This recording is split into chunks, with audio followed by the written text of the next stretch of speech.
Leo wakiona watoto wao wametoka, Mungu simama na wazazi. I'm looking at the lady who can come and join us up here. Yes.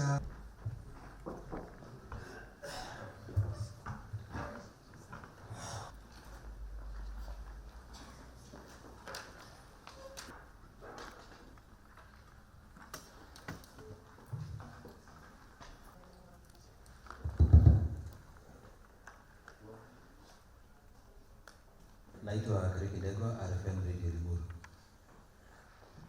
Abraham NTV. Happy to take any questions.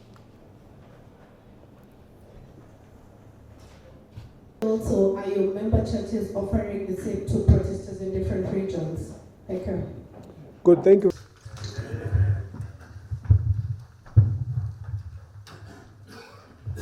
Thank you. May the Spirit of the Lord from heaven. We pray that this press statement, Lord, will show that the church is alive, the church is there. Join us up here. Sorry, wait. Jehova upo na hata saa hii tunajua uwepo wako upo. Then, Fantasy Gedua, TV 40. If you go to shelter and maybe get medication at the cafe. Yes. Yeah. It is especially of concern to us that despite a court order, the military has been deployed in different parts of Nairobi today.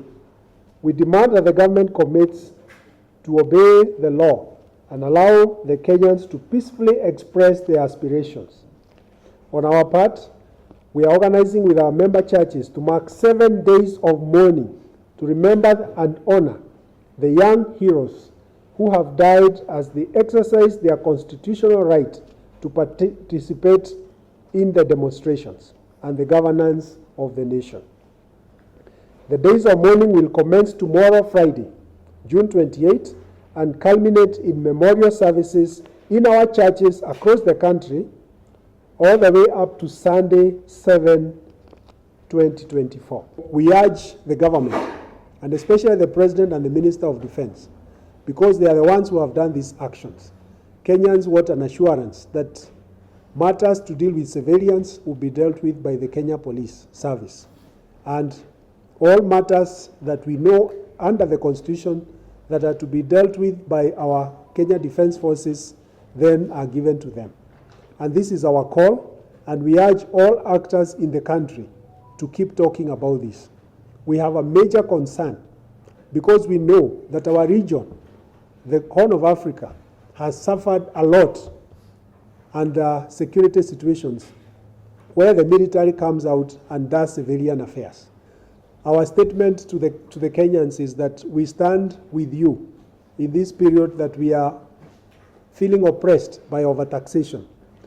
However, we condemn the actions by the police to use force to enter into places of worship and beat up young people in those places, and especially beating up of medical personnel who are offering support to the young demonstrators. We condemn it, and we ask that the IG of police comes out with a way forward in terms of holding those who did that into account. Constitute the Independent Electoral Boundaries Commission. To secure the electoral future of our nation, we urge His Excellency President William Ruto and concerned stakeholders to hear the cry of the people of Kenya and facilitate the completion of the process to appoint the IEBC commissioners. Kenyans in constituencies and wards that have been unable to hold by-elections are suffering injustices, and the boundaries review process is yet to be done. This process must be completed without further delay. Again, we call upon the Speaker of the National Assembly to convene a special sitting of the National Assembly for the members to respond to the memorandum by the President so that the Finance Act 2024 can be repealed. No further bloodshed. The youth of Kenya have come out to exercise their right to peaceful picketing as they enhance their participation in national life. We demand that the state stops curtailing this right by using the institution of IEBC. We are also calling on other institutions, whether it's the judiciary, the police, and all other institutions, including Parliament, to play their role. We believe that it is these institutions that should play their role. And when they don't play their role, we are asking Kenyans, just like we have been given a very good example by young people, to hold all our official leaders to account. If they don't do their job, let us use the resources and the tools that we have in our hands to hold them to account. And on this score, we give the Gen Z an A. Look at the message from the Gen Z and the young people. It is one, that the churches have been infiltrated by politicians who are dishing out money and giving speeches from the altars. As NCCK, we have come up with guidelines for ministering to politicians when they come to church. For example, we don't want them to be allowed to speak inside the congregation or the church. We don't want them to come and dish out money as well. If our politicians want to hold their rallies, there are enough stadiums in this country. They can go and rally their people there. We are urging every pastor in this country that they need to listen to the voice of the young people. The young people are saying that pastors are desecrating the altars and places of worship, and it is time for them to put their house in order.